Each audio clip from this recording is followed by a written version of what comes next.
This is Dr. James, and if you like the way I teach, please check out helpmommy.com. It's a completely free resource for parents. Or if you want to see me personally, I'm in Oak Ridge, Tennessee, at Kids Central Pediatrics. And if you'd like to just have some of the way that I teach and the way that I treat my patients, you can check out my book. It's called The Big Book of Why for Parents. It's on Amazon and Barnes and Nobles. But today, I want to try and save you some money. Because at some point, almost every parent is going to take their kid to the doctor because they're worried because they have an ear infection, because they're pulling on their ear.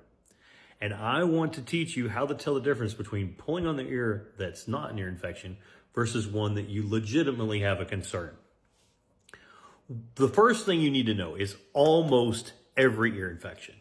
Now, this isn't talking about swimmer's ear, but like the ear infections that people are thinking about that they need oral antibiotics for, they are almost always going to happen in the middle to the end of a cold or because you've had lots of allergies with runny nose or cough. If you don't have runny nose and congestion, you really don't have much of the setup you need to develop an ear infection. What needs to happen with an ear infection is you have this tube, it's called the eustachian tube, and it goes from the middle ear down to the throat. The lining of that is respiratory epithelium, the same that lines the inside of your nose and throat. So something needs to happen that causes that to swell so that it swells shut. When it swells shut, it creates a vacuum in the middle of the ear. Our body doesn't like a vacuum, so it fills full of fluid. That fluid is great food for bacteria. The bacteria from the nose and throat ends up getting sucked up that tube when the ear pops or something. Then that bacteria starts to live in it, creates pus, swells, causes pain and fever. That's an ear infection. So if you have not had a cough and have not had a runny nose and don't have any fever and your baby is pulling on their ear, they probably don't have an ear infection.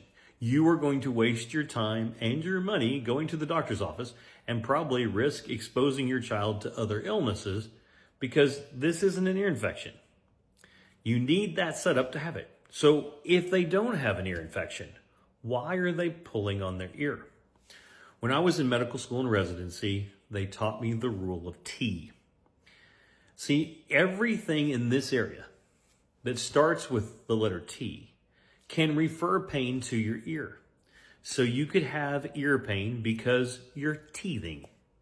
You could have ear pain because there was something wrong with your tongue.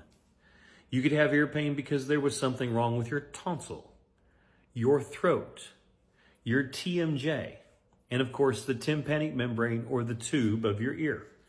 Those were the things that were going to cause you to have ear pain. So if you haven't had a cold, runny nose, snot, things like that, and you're pulling on the ear, chances are it's one of the other T's, not the tube or the tympanic membrane. So then think, could my child be teething? The other things they can do it is sometimes they just do it because they're tired. That was the way my oldest was. He would just have this thing that when he was tired at night, he would pull and he'd scratch at his ear. He had so many little scratch marks in his ear. I probably looked at his ears 100 times throughout his childhood. Never once did he have an ear infection. Other things is that they just have a hair that's tickling it or bothering it, or they found it. So a good rule of thumb, if your kid has had a cold, runny nose or cough, and they have a fever, or they're screaming, and they're pulling at the ear, think ear infection. If they've not had runny nose, congestion, or cough, and they're pulling on the ear and you're not seeing a fever, wouldn't waste my time going to the doctor.